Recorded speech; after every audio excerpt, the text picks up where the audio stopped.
નમસ્કાર મિત્રો, હવે આપણે જોશી વિકાસ આધારિત જલવાહક પેશીના પ્રકાર. સૌથી પહેલું આવે છે બહિરારંભી જલવાહક પેશી. બહિરારંભી એટલે તમને કીધું હતું કે પ્રારંભનો વિકાસ પરિઘ તરફથી શરૂ થાય. એક કેન્દ્રમાંથી શરૂ થતો હોય, એક પરિઘ તરફથી શરૂ થતો હોય. એટલે પરિઘમાંથી શરૂ થતો હોય. દાખલા તરીકે આ હું જલવાહક પેશી છે, આ પરિચક્ર દોરું તો પરિચક્રના પરિઘીય વિસ્તાર તરફથી જલવાહક પેશીનો આરંભ થતો હોય નિર્માણ થવાનો, તો આને કહેશી બહિરારંભી. જો એ કેન્દ્રમાં થતો હોત તો એને કહેત અંતરારંભી. એટલે આ બહિરારંભી, આ અંતરારંભી. ક્લિયર? એટલે બહિરારંભી પ્રકારનો જલવાહક પેશી. આ પ્રકારનો વિકાસનો પ્રારંભ પરિઘ તરફથી શરૂ થાય અને ક્રમશઃ કેન્દ્ર તરફ આગળ વધે. તેથી તેને કેન્દ્રાભિસારી કહેવાય.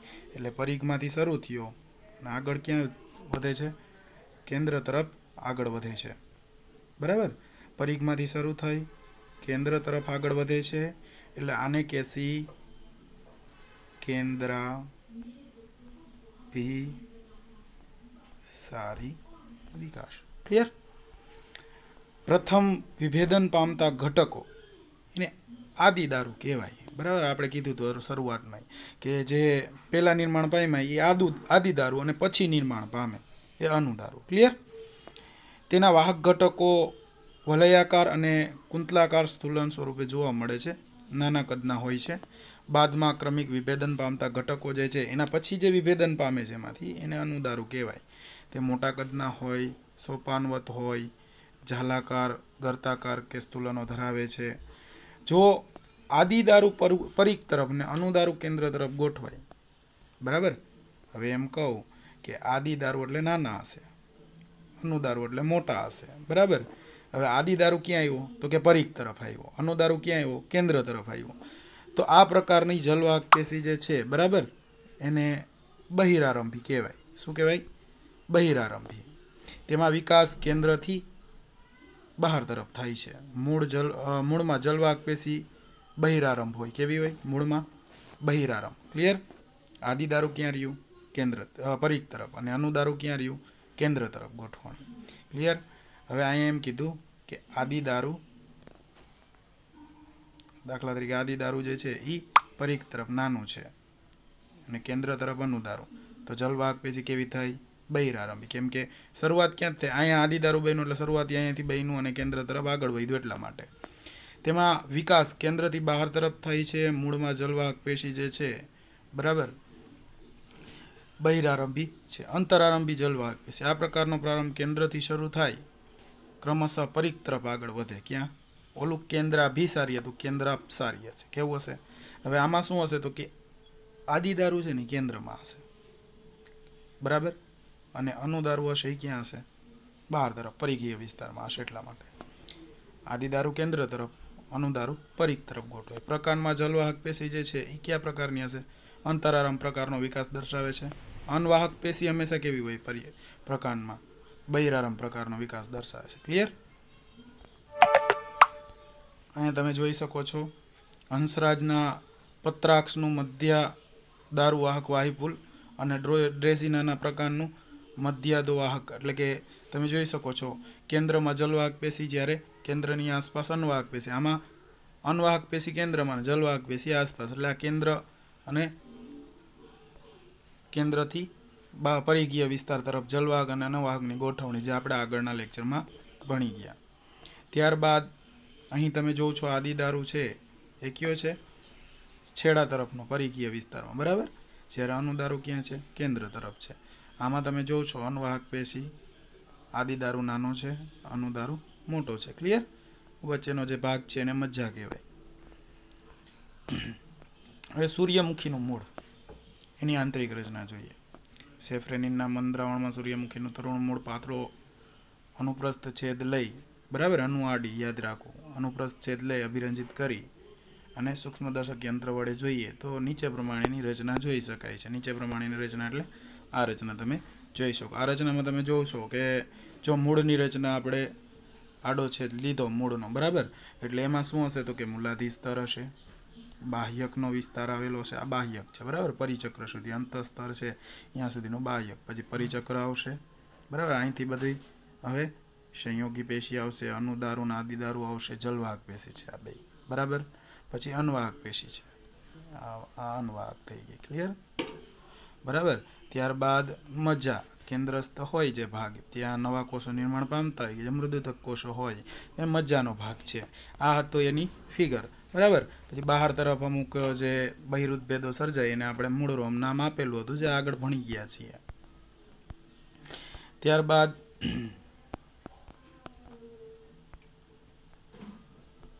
અધિસ્તરીય પેશીતંત્ર જે આનું છે એમાં સૌથી પહેલું આવે છે મૂલાધિ સ્તર. એક સ્તરીય કોષો વચ્ચે આંતરકોષીય અવકાશ હોતો નથી એટલે કે અભાવ હોય છે. કોષોમાં હરિતકણનો અભાવ, કોષ દિવાલ પર ક્યુટિકલનો અભાવ અને વાયુરંધ્રનો અભાવ, એટલે કે અહીં ક્યુટિકલ આવેલું હોતું નથી, વાયુરંધ્ર આવેલા હોતા નથી. ઘણા કોષો બાહ્ય દિવાલની લંબાઈને નલિકાકાર મૂળરોમ સર્જે, એટલે કે બહાર તરફ આ જે દિવાલ છે એમાંથી નલિકા જેવા નલિકાકાર મૂળરોમ સર્જાય છે, ક્લિયર. આધારોદક પેશીતંત્ર બાહ્ય અનેક સ્તરનું બનેલું હોય, કોષો મૃદુતક પ્રકારના હોય. અંતસ્તર ત્યારબાદ આવે છે, કોષોના એક સ્તરનું જ બનેલું છે. કોષો મોટા ભાગે નળાકાર હોય, ચુસ્ત રીતે નજીક નજીક ગોઠવાયેલા હોય. કોષો આંતરિક અને અરીય દિવાલો સ્થૂલિત હોય, એટલે કે સ્થૂલન ધરાવે છે લિગ્નિનનું કે એવા દ્રવ્યોનું બરાબર. કોષોમાં મંડકણ હોય બરાબર, મંડકણ એટલે સ્ટાર્ચ, ક્લિયર, સ્ટાર્ચ આવેલું હોય છે એટલે સ્ટાર્ચ સંગ્રહી કોષો છે એને મંડકણ કહેવાય. જલવાહક પેશીના જૂથોની સામે અંતસ્તરના પથકોષો બરાબર, અંતસ્તરના પથકોષો. પથકોષો બે પ્રકારના હોય, એક ત્રાકાકાર અને અસ્થૂલિત, બે પ્રકારના પથકોષો જે છે એ અહીં સંકળાયેલા છે. પરિચક્ર, પરિચક્ર પાતળી દિવાલવાળા નાના કદના મૃદુકીય કોષોનું સ્તર છે. મૂળની પાર્શ્વ શાખાઓનું તે ઉદ્ભવ સ્થાન છે. કઈ શાખા? પાર્શ્વ શાખા. પાર્શ્વ શાખા એટલે સાઈડમાંથી જે મૂળની શાખાઓ નીકળે જમણી અને ડાબી, જમણી અને ડાબી શાખા, તો આને કહેવાય પાર્શ્વ, ક્લિયર, પાર્શ્વ શાખાઓ. ત્યારબાદ આવે છે મજ્જા. મજ્જા ખૂબ જ નાની છે, એકાદ બે મૃદુતક કોષો જેમાં હોય છે. ત્યારબાદ સંયોગી પેશી, વાહક પેશીના જૂથોની આસપાસ પ્રસરેલા મૃદુતક કોષોનો વિસ્તાર છે એને કહેશી સંયોગી પેશી સોરી. હવે વાહક પેશી તંત્રમાં જલવાહક પેશી અને અનવાહક પેશી ચાર વાહી પુલો ધરાવે છે, એકાંતરિત ત્રિજ્યા પર ગોઠવાયેલા હોય. જલવાહક પેશી બહિરારંભ પ્રકારની હોય, તો આવું મૂળ કેવું કહેવાય? ચતુસૂત્રી. કેવું કહેવાય? જલવાહક પેશી બહિરારંભ પ્રકારની હોય, ઉપરાંત આ મૂળને કેવું કહેવાય? ચતુસૂત્રી. ચતુસૂત્રી એટલે 1 2 3 4 બરાબર, 4 જલવાહક એની વચ્ચે અનવાહક આ રીતના ગોઠવાયેલી હશે. 4 જલવાહક ને 4 અનવાહક, ચતુસૂત્રી 4 ની જોડમાં હશે, ક્લિયર. જો અહીં જોઈ શકો ચતુસૂત્રી છે 1 2 3 4 1 2 3 અને 4, ક્લિયર. ત્યારબાદ મકાઈના મૂળના આડા છેદમાં નીચે મુજબનું પેશીતંત્ર, એટલે આપણે હવે ઉપર જોયું એ દ્વિદળી હતું, હવે આવશે એકદળી. એકદળીમાં શું હતી? તો કે મકાઈનો મૂળ છે એ આપણે સહેલાઈથી મળી રહીએ, તો આપણે એનો આડો છેદ લઈ હવે એને પણ આ જ રીતના સેફ્રેનની મદદથી અભિરંજિત કરી અને સૂક્ષ્મદર્શક યંત્રમાં જોશો તો સૌથી બહારની તરફ તમને અધિસ્તરીય પેશીતંત્ર જોવા મળશે, જ્યાં મૂલાધિ સ્તરના એક સ્તરીય કોષો વચ્ચે આંતરકોષીય અવકાશ જોવા મળશે નહીં. ક્યુટિકલ કે વાયુરંધ્રો અહીં પણ હાજર હોતા નથી, પરંતુ મૂળરોમ છે એ બહારની બાજુએ જોવા મળે છે. આધારોતક પેશીતંત્રમાં જોવા જઈએ તો બહિસ્તર. બહિસ્તર શું છે? તો કે મૂલાધિ સ્તર અલ્પજીવી છે, થોડા સમય માટે જ જીવિત હોય છે બરાબર. તેનો નાશ થતાં બાહ્ય કે સૌથી બહારનું સ્તર છે એ રક્ષણાત્મક સ્તર તરીકે બને છે બરાબર, જેને બહિસ્તર તરીકે ઓળખવામાં આવે છે. ત્યારબાદ આવે છે અધસ્તર. અધસ્તરને અહીં બાહ્યક કહેવામાં આવે છે. શું કહેવામાં આવે છે? બાહ્યક. બહિસ્તર હેઠળના મૂળ મૃદુતક કોષો પણ હવે સ્થૂલન પામી અને કેવા બનશે? દ્રઢતકીય. દ્રઢતકીય એટલે દ્રઢ ટૂંકમાં બની જશે, જે કોષોના 2-4 સ્તર વડે અધસ્તરની રચના કરે છે. મુખ્ય બાહ્યક જે છે બરાબર એ મૃદુતક કોષોનું બનેલું હોય, અનેક સ્તરોનું બનેલું બાહ્યક હોય છે. અંતસ્તરના કોષો એક સ્તરના હોય છે, જે કોષો નળાકાર અને ચુસ્ત ગોઠવણીવાળા આંતરિક અને અરીય દિવાલો પર લિગ્નિન અને સુબેરિનનું સ્થૂલન ધરાવે. આ લિગ્નિન અને સુબેરિનનું સ્થૂલનના કારણે જે પટ્ટીમય રચના બનશે એને કહેશી કાસ્પેરિયન પટ્ટિકા. કાસ્પેરિયન પટ્ટિકા, ક્લિયર. આ કાસ્પેરિયન પટ્ટી શું છે? કાસ્પેરિયન પટ્ટી છે એ પાણી માટે અપ્રવેશશીલ સ્થિતિ દર્શાવે છે, બરાબર. અપ્રવેશશીલતાનો ગુણધર્મ છે. એટલે અહીંથી જે પારપટલ વહન ને એવા જે વહન છે એના દ્વારા પાણી આગળ વધતું હોય છે. તમે વહનવાળા પાઠમાં ભણશો.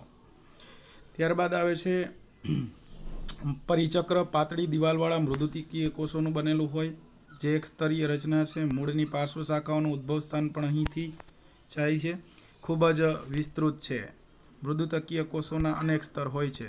હવે તો કે સંયોગી પેશી, જેમ ત્યાં સંયોગી પેશી હતી એવી રીતના અહીંયા પણ હોય કે વાહક પેશીની આસપાસ પેશેલા મૃદુકલ કોષોનો વિસ્તાર છે એને સંયોગી પેશી તરીકે ઓળખવામાં આવે છે. સમય જતાં એ કેવા બની જાય છે? દ્રઢોતક બની જાય છે, એટલે મૃત બની જાય છે. વાહક પેશી તંત્રમાં જલવાહક અને અનવાહક પેશીની અસંખ્ય વાહી પુલો અર્ય અને એકંત્રિત ગોઠવાયેલા હોય છે. જલવાહક પેશી કયા પ્રકારની હોય? બહિરારંભી હોય. આવું મૂળ છે એને બહુસૂત્રી મૂળ કહેવાય, બરાબર. અહીં તમે જોશો તો બહુસૂત્રી મૂળ. શું કામ બહુસૂત્રી કીધું? તો કે ઓમાં 4 હતા. કેટલા હતા? 4 ની સંખ્યામાં હતો. ક્લિયર? 4 આ રીતના અને 4 અનવાહક પેશી આ રીતના ગોઠવાયેલા. ઉપરાંત 1 2 3 4 4 જલવાહક, 4 અનવાહક. તો આ કેવું હતું? ચતુસૂત્રીય. કયું? દ્વિદળી. ક્લિયર? હવે તો કે અહીંયા જોયું 4 નથી જોવા મળતા. 1 2 3 4 5 6 7 થી 8 કે 9 જોવા મળે છે. ઉપરાંત તમે અનવાહક જે જોશો તો અનવાહક પેશી છે એ ખૂબ જ વધારે નાની અને પ્રસરેલી જોવા મળે છે. તો આ પ્રકારની જે રચના છે અહીં જે જોવા મળે છે તો આ કેવા થઈ ગયા? તો કે ઘણા બધા જલવાહક ને ઘણા બધા અનવાહક છે. તો આને કહેશી બહુસૂત્રી. ક્લિયર? તો એટલે એકદળી પ્રકાર કે એકદળી મૂળ જે છે એ એકદળી મૂળ છે એ કયા પ્રકારનું છે? તો કે બહુસૂત્રી. ક્લિયર? દ્વિદળી હોત તો કેવું હોત? ચતુસૂત્રી. ક્લિયર? હવે સૂર્યમુખીની પ્રકારની આંતરિક રચના જોઈએ. આ હતું બેયના મૂળની રચના. હવે આવે છે દ્વિદળીના પ્રકારની. જાજો કંઈ ફેર નહીં હોય પણ થોડો ઘણો જે ફેર છે એ જોઈએ. સૂર્યમુખીના કુમળા પ્રકારના આડા છેદને આપણે જ્યારે સૂક્ષ્મદર્શક યંત્રની અંદર જોઈએ તો નીચે મુજબનું આયોજન ધરાવે છે, જો તમે જોઈ શકો છો. એટલે એમાં થોડુંક વધારે પેશીઓ છે વિસ્તાર પામેલી હોય છે. ઉપરાંત ગોઠવણીઓ થોડીક સઘન થઈ ગઈ હોય છે. આ વાહક પેશી તંત્ર છે, બરાબર. આ પરિચક્ર છે. પછી અહીંયા બાહ્યકના કોષો આવશે, અહીંયા અધિસ્તર આવશે, આ અંતસ્તર અહીં અંતસ્તર અહીં આવશે, બરાબર. તો આ રીતની રચનાઓ જે છે એ દ્વિદળી અને એકદળી પ્રકારની અંદર આપણે હજી ભણશું. આ હતું દ્વિદળી પ્રકારની આકૃતિ. હવે જોઈએ એને થોડીક વધારે ડિસ્ક્રિપ્ટિવમાં. આધિસ્તરીય પેશીતંત્રમાં અધિસ્તર જે છે એ મૃદુતક કોષોના એક સ્તરનું બનેલું. એટલે સૌથી બહારનું જે સ્તર છે એને અધિસ્તર કહેશી.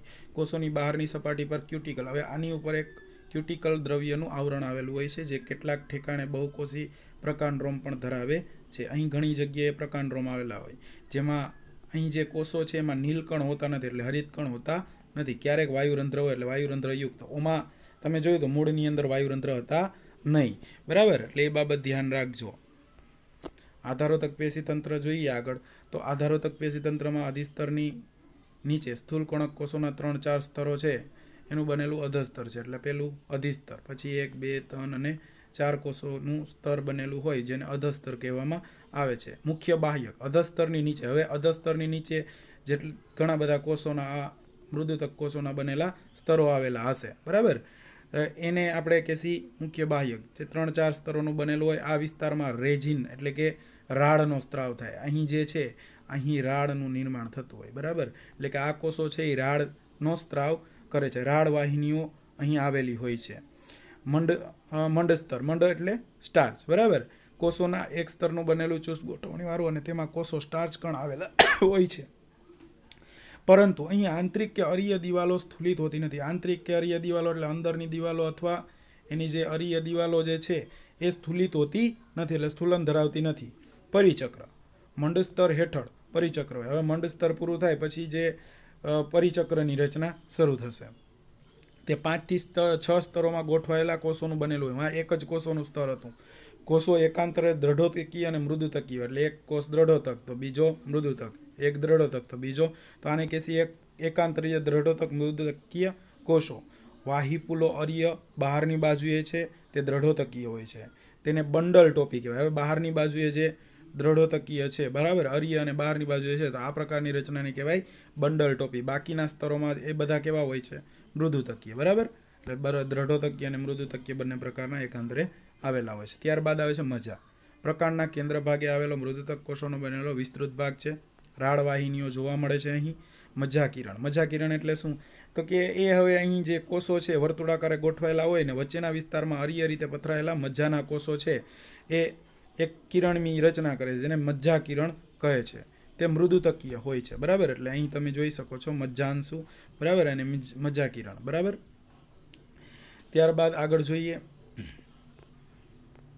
વાહક પેશી તંત્ર. વાહિપુલો પરિચક્રની અંદર તરફ એક વલયમાં ગોઠવાયેલા હોય. વાહિપુલો કેટલા હોય? 25 થી 30 હોય. પ્રત્યેક વાહિપુલ સહસ્ત, એક પાર્શ્વસ્થ અને વર્ધમાન હોય. બરાબર, આપણે જોયું તો એક પાર્શ્વસ્થ ને દ્વિપાર્શ્વસ્થ. એક પાર્શ્વસ્થ એટલે એક તરફ જ આવેલું હશે. દ્વિપાર્શ્વસ્થ હશે અથવા ઉભય પાર્શ્વસ્થ હશે તો અનવાહક, જલવાહક, આ પ્રકારની રચના હતી. બરાબર, જલવાહક પેશી અંતરારંભ છે. વાહિપુલમાં જલવાહક પેશીના ઘટકો હરોળમાં ગોઠવાયેલા હોય છે. તમે જોઈ શકો છો જલવાહકના હરોળમાં ગોઠવાયેલા ઘટકો. અનવાહક અને જલવાહક વચ્ચે કોષો આવેલા હોય જેને એધા કહે છે. બરાબર, તે વર્ધનશીલ પેશી છે. 2 કે 3 સ્તરોમાં ગોઠવાયેલા એધા કોષો લંબચોરસ જેવા દેખાશે. તમે જોઈ શકો છો લંબચોરસ એધાના કોષો છે એ. બરાબર, અનવાહક ને જલવાહકની વચ્ચે. વાહિપુલમાંની એધાને, વાહિપુલમાં જે એધા આવેલા હોય એને કહેવાય પુલીય એધા. શું કહેવાય? પુલીય એધા. અનવાહક પેશી એક લાક્ષણિક બંધારણ ધરાવે છે. મકાઈ. હવે દ્વિદળી પ્રકાંડ જોઈએ. અધિસ્તરીય પેશીતંત્ર છે એમાં મૃદુતકીય કોષોનું અધિસ્તર બનેલું હોય. કોષોની બહારની સપાટીએ ક્યુટિકલનું આવરણ આવેલું હોય છે. નીલકણ હોતા નથી. પ્રકાંડરોમ ધરાવતું નથી એટલે અભાવ હોય છે. બરાબર, ઓમાં પ્રકાંડરોમ હતા દ્વિદળીમાં. અહીં પ્રકાંડરોમ હોતા નથી. આ એક દળી છે. ક્લિયર? ક્યારેક વાયુરંધ્ર જોવા મળશે અહીં. બરાબર, એટલે આ બાબત ધ્યાનમાં રાખજો. અહીં જોઈ શકો છો તમે પ્રકાંડની રચના. આ છે એક દળી પ્રકાંડ. બરાબર, એક દળી પ્રકાંડ તમે જોશો તો આમાં જે પરિચક્રને સ્પષ્ટ તમે જોઈ શકતા હતા એ પ્રકારે અહીં કોઈ વસ્તુ જોવા મળતી નથી. આધારતક પેશી, દ્રઢોતકીય પુલકંચુકના કોષો, ભંગજાત વિવર. ભંગજાત વિવર એટલે મોટો એક છિદ્રમય આવેલો ભાગ છે એ. બરાબર, અનુદારુ અને આદિદારુ અહીંયા આવેલા છે. અનવાહક છે એ તમે જોશો કે કઈ રીતના વિસ્તરેલી જોવા મળે છે. અધસ્તર, અધિસ્તર અને ક્યુટિકલ. અહીં જો બહારની તરફ કોઈ પ્રકાંડ રોમ આવેલા નથી. બરાબર, તો આ વસ્તુ પણ તમે જોઈ શકો છો. ત્યારબાદ આધારોતક પેશીતંત્ર. અધસ્તર, અધિસ્તરની નીચે આવેલું સ્તરને અધસ્તર કેસી. એ દ્રઢોતક કોષોનું બનેલું 3-4 સ્તરો ધરાવે છે. બરાબર, આધારોતક અધસ્તરની નીચે વાહિપુલો સિવાયનો સમગ્ર વિસ્તાર છે એને શું કહેશી આપણે? આધારોતક વિસ્તાર કહેશી. જે મૃદુતક કોષોનો બનેલો એટલે આ મૃત, જ્યારે આ જીવંત કોષો છે. બરાબર, જીવંત યાંત્રિક કોષો કહી શકાય એને. તે પરિચક્ર અને મંડસ્તર જોવા. અહીં પરિચક્ર કે મંડસ્તર એવું કંઈ જોવા મળતું નથી. એટલે સ્ટાર સંગ્રહી કણો કોષો અહીં જોવા મળતા નથી. વાહિપુલો વેરવિખેર જોવાથી મજ્જા કિરણો જેવી રચના પણ અહીં જોવા મળશે નહીં. કેમ કે એ એક વર્ષાયુ વનસ્પતિઓ છે, લાંબા બહુ વર્ષાયુ નથી એટલા માટે. બરાબર, કેમ કે જો બહુ વર્ષાયુ હોત તો આપણે એના જ્યાં મજ્જા કિરણોને એના જે વલયો છે, બરાબર, એધા વલય, એની ગણતરી દ્વારા આપણે કેટલા વર્ષ જૂની છે એ જોઈ શકીએ છીએ. અહીં એવી કાંઈ રચનાઓ જોવા મળતી નથી. વાહક પેશીતંત્ર ત્યારબાદ આવે. વાહિપુલો અધસ્તર હેઠળ સમગ્ર આધારોતકમાં વિખરાયેલા જોવા મળે છે. પરિઘ વિસ્તારમાં નાના અને વધુ સંખ્યામાં પાસપાસે ગોઠવાયેલા હોય.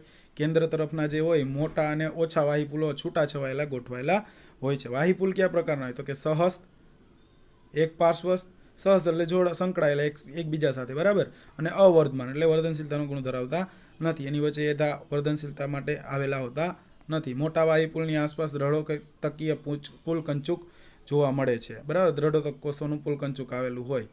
બહારની તરફ આવેલી અનવાહક પેશી ફક્ત ચાલની નલિકા અને સાથી કોષો ધરાવે છે. અનવાહક અને જલવાહક પેશી વચ્ચે અહીં એધા હોતા નથી. જલવાહક પેશીના ઘટકો વાયાકારે ગોઠવેલા હોય. કયા આકારે? વાયાકારે. અનુદારુ રચતી 2 મુખ્ય જલવાહિની વાય પાંખિયાના 2 દૂરસ્થ છેડે ગોઠવાય. આદિદારુ રચતી જલવાહિની પાંખિયાના જોડાણ પાસે. એટલે આ થયું આદિદારુ. બરાબર, અને આ 2 થશે અનુદારુ. બરાબર, આદિદારુ રચતી જલવાહિની પાંખિયાના જોડાણના ભાગે ગોઠવાયેલી. આદિદારુની એક જલવાહિની અને અન્ય કોષોના વિઘટનથી એક પોલાણ સર્જાય. જેને શું કહેવાય? આપણે જે પોલાણ જોયું હતું એને શું કીધું હતું આપણે? ભંગજાત વિવર. ભંગજાત વિવર. વિવર એટલે ખાલી જગ્યા. બરાબર, પોલાણ જે હોય એને વિવર કહેવાય. બરાબર, એટલે અહીં શું થયું તો કે કેટલાક કોષોના વિઘટન દ્વારા બન્યું. એટલે અહીંયા ભંગાણ આપણે એમ શબ્દ ના યુઝ કરી શકીએ એટલા માટે એને અહીં શબ્દ વાપર્યો છે ભંગજાત વીવર. જલવાહક પેશીના બાકીના વિસ્તારમાં જલવાહિનીકીઓ હોય છે. બાકીના વિસ્તારમાં શું આવેલું હોય? જલવાહિનીકીઓ. બરાબર. સૂર્યમુખીનું હવે પર્ણની રચના છે એ નેક્સ્ટ લેક્ચરની અંદર આપણે જોશું. અહીંયા સુધી રાખીએ. જય શ્રી કૃષ્ણ.